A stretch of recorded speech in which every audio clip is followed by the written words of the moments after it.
Welcome back to the Sixth Gear Garage. Today, I'm going to take this old, dirty door panel and, with an hour's work, turn it into this, with ordinary cleaning supplies and inexpensive products. This is from the door of a 1984 Toyota pickup that I showed how to disassemble in a previous video. The doors sat outside in an old barn for over a decade and got really dirty on top of whatever crud was already on them. We've got some dirt, mold, some grossness on the carpet, mouse diarrhea, I really don't want to know, mud, grease, peeling chrome trim. There's the original color behind where the armrest was. Let me show you how easy it is to bring these old door cards back from the grave.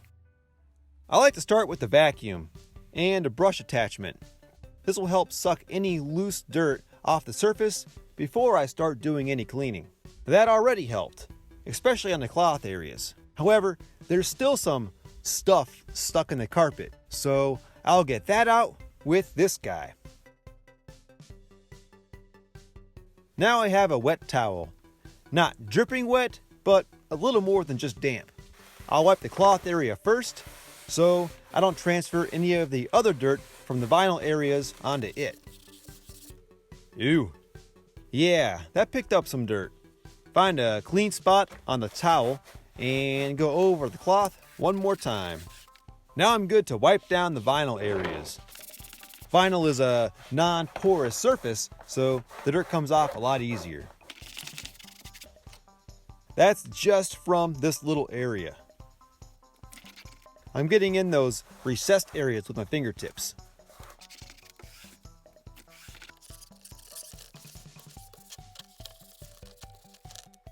This looks good right now because it's damp. We're still far from done. I just noticed this. Looks like a glob of tar. I'll get back to that in a minute. Wipe down the carpet. We'll see how this plastic pocket cleans up too. It looks great at first, but watch the water evaporate. So I've got some old mud here on the vinyl that didn't wipe off. Something brown there. And of course, this plastic pocket is pretty filthy. It's going to take more than a wet cloth to clean these areas. Normally, I take filthy parts outside and pressure wash them. But these old door cards are made of chipboard. And you can see how thin it is. And this should not get wet. The fabric of vinyl is stapled all the way around, so it doesn't really come apart easily. This one's never been wet. Here, you want to see what happens when these get wet? Check out this guy. Look at that. All the staining. Got some kind of science experiment growing on this side. Also, look how warped that is now. So you can't just hose these guys down like you could with a newer plastic door panel. I've got some carpet cleaner here to use on the fabric. I'm going to spray the worst stains first and let them soak for a bit. I don't know what all this is, but it's gross. You want to follow the directions of whatever product you use and test in a small area first. I've used Resolve on Toyota parts before, so I know it's safe. While the Resolve is soaking on those stains for a minute, I'm going to work on this tar substance here on the vinyl. Good old prep spray. The Frank's Red Hot of my garage. I put this shit on everything. Well, not engine enamel paint. It will lift that right up. So I'm going to spray a little on a paper towel first and see what it does. Oh yeah. Speaking of shit. This stuff works great for removing tar or grease. I'm only spraying onto the towel first, not directly onto the door panel, because this prep spray can be a little aggressive on some materials. And your brain cells too, so use it in a well-ventilated area.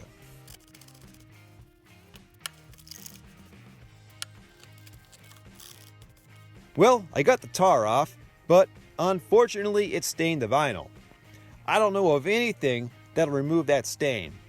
Let me know in the comments if you have any suggestions. Now, let's get back to this carpet. So I've got a terry cloth rag. It's slightly damp. Give it some scrubs. And yeah, a little bit's coming up there. A little bit more dirt on the rag. I'll blot it to remove any excess resolve. And the stain looks like it's gone. This area was pretty nasty. See how it turns out. There's what came up. Now that the worst parts are clean, I'm lightly spraying the whole carpet area, and that will remove all the light dirt next. Let's hit these bad spots on the cloth too. And I'll just lightly spray the rest of the cloth area too. Alright, I let this penetrate for a couple minutes. Time to wipe it clean. Look at that. Then I wipe down the entire cloth area, followed by the carpet area. Alright, here's how it looks. Much better. It picked up a lot of grime. While I have this damp rag already saturated with the Resolve cleaner, it's a good time to clean all these recessed seams. I'm just pressing in these with my fingertips. And just keep turning to a fresh spot as I go around the door panel. You'd be surprised how much grime accumulates in here over time.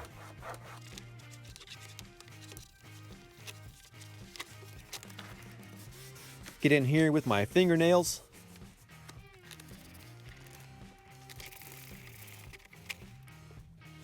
Last, I just do a wipe down of all the smooth areas. I like to save the easiest parts for last. The next area that needs some attention is this chrome trim strip, or what's left of it. It's almost completely gone, and what's left peels right off. So I'll start by peeling the rest off. I'm going to repaint this strip, but first you can see it has a little bit of a sheen to it because it's smooth plastic. I'm going to scuff it up with some sandpaper. This is 800 grit because I'm out of 600 grit right now. Either one will do, but anything lower than 400 may show scratches after painting.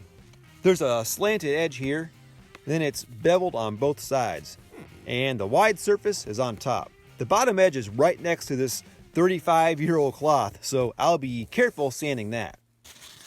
I'm doing this in a cross-hatch pattern, like an X. So there's one direction.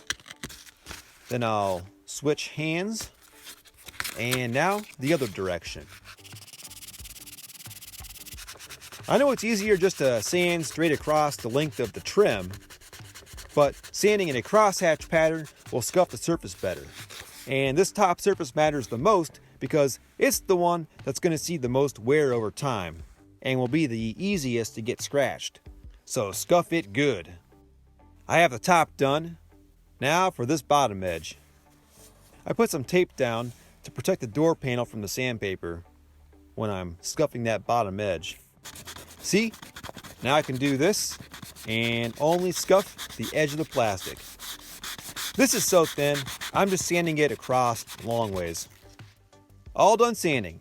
You can see it's well scuffed, not glossy anymore, and that'll help the paint stick. But I do need to remove the sanding dust. Once again, I've got some prep spray.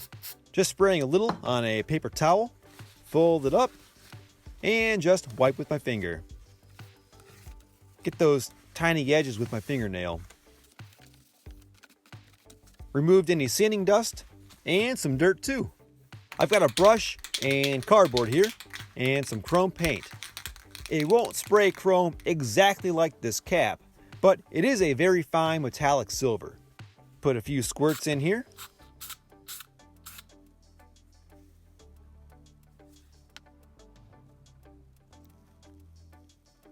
Brush it on nice and slow. It covers pretty well. And you can see it's not chrome like the cap, but it's pretty shiny. I'm going to let this dry for a while. Put this somewhere safe out of the way.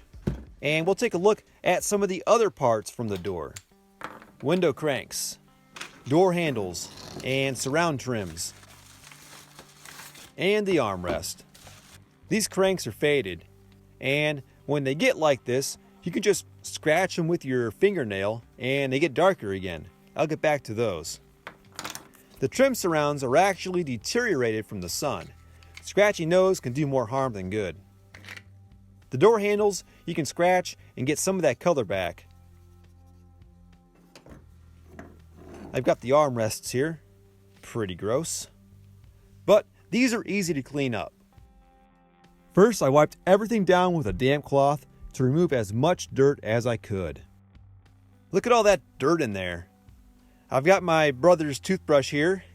Hit that thumbs up if you watch Speed Car 99. You know what I'm talking about. But yeah, just brush out that dirt and grime. Get some soapy water involved if it's real bad. And give all these a scrub if they're really gross. Here's a problem. This chunk is missing and it's something I can't easily fix. I guess you could fill it and recover the armrest in fresh vinyl over the old surface, or try and recreate the texture of the vinyl and repaint it to match. If you have any ideas on this, let me know. Maybe I'll try and fix this in a future video. So, on this handle, I could sit here and scratch the whole thing with my fingernail, but that's tedious. And it looks a little better, but it doesn't make a huge difference. What I do is I get a little bit of baby oil and wipe down this faded plastic, and this will bring it back to life. I do this a few times a year on my '85 Toyota. I wipe the dash pad down too.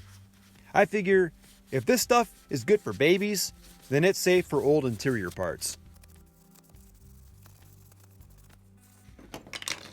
There's a comparison. I'll do this one too. This one really darkened up. It may not be as dark as it was when it was new, but pretty good for about a minute's work. Same for the window cranks. Not like new, but looking better in about 10 seconds. Let's look at the handle surround trim. The plastic that Toyota used on these just deteriorates over time.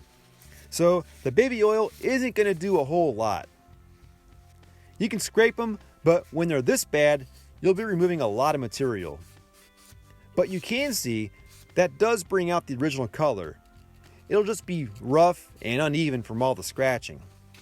I've tried that before and I didn't like the way it looked. The nice thing about these surrounds is that they're swappable. One side has been facing up, visible for the last 30 plus years, absorbing all the UV rays. The bottom still looks like new. So all you have to do is flip them and swap sides, and the nice side will be visible. Good for another 30 years. Here's the other armrest. This one isn't missing a chunk on the corner. I'll put baby oil on these too.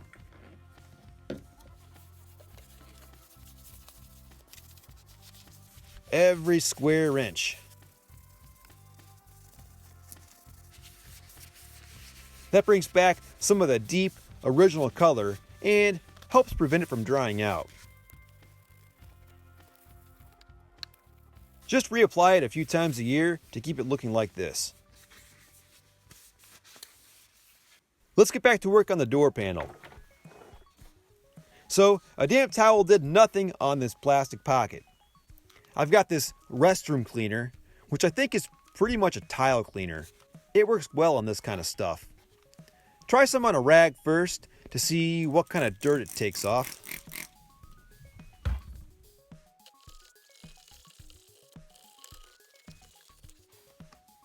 Not too much. Alright, I borrowed my brother's toothbrush again. I need something to get down into the texture on the plastic. Yeah, that's working. Get up here too. Now I'll wipe it down with the rag. So after 10 or 15 minutes, it looks like this. Not as dirty as before, but still not right. Baby oil. Look at that.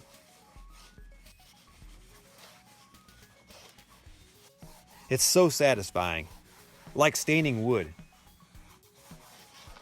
Now the baby oil will lose some of its sheen after a day or two, but the deep color will stay. I'll show how it looks after a couple of days in just a second. Next, I wipe down all the plastic and vinyl parts with the baby oil. Alright, it's been a couple of days and you can see how the wet look has disappeared. Now the vinyl just looks clean and new with a natural sheen to it. Still a little bit of dirt where the recessed part of the handle was. I could have hit that with a toothbrush. And this over here looks like a stain at first, but it's actually a scuff. It's damaged some of the fabric and the vinyl a little bit. So, about an hour's work here, and here's what I have. The chrome painted strip turned out great. If you get really close, you can see the brush marks, but you can't even tell from a normal distance. Aside from a little fading on the very edge, the carpet looks like new. It's too bad about that spot of tar though, but it looks a lot better than before. Here's the other panel for comparison. With a little bit of time, common cleaning products, and some elbow grease, you can go from this to this. So when it's freezing in the garage, this is my work area. I'm down in my basement. And I want to show how simple it is to make a decent video. I've got a couple $20 LED shop lights hanging on light stands, lighting this old workbench. That's an iPhone mount on an old tripod. And that's all I used for this video. Look at the detail I get from this old iPhone 6. I've got less than $100 into all this lighting and tripod setup. It doesn't take a lot of money to make a decent video. So if you're thinking about starting a YouTube channel, you should. Thanks to everyone who subscribes. If you have a channel, post below and I'll return the favor. Thanks for watching.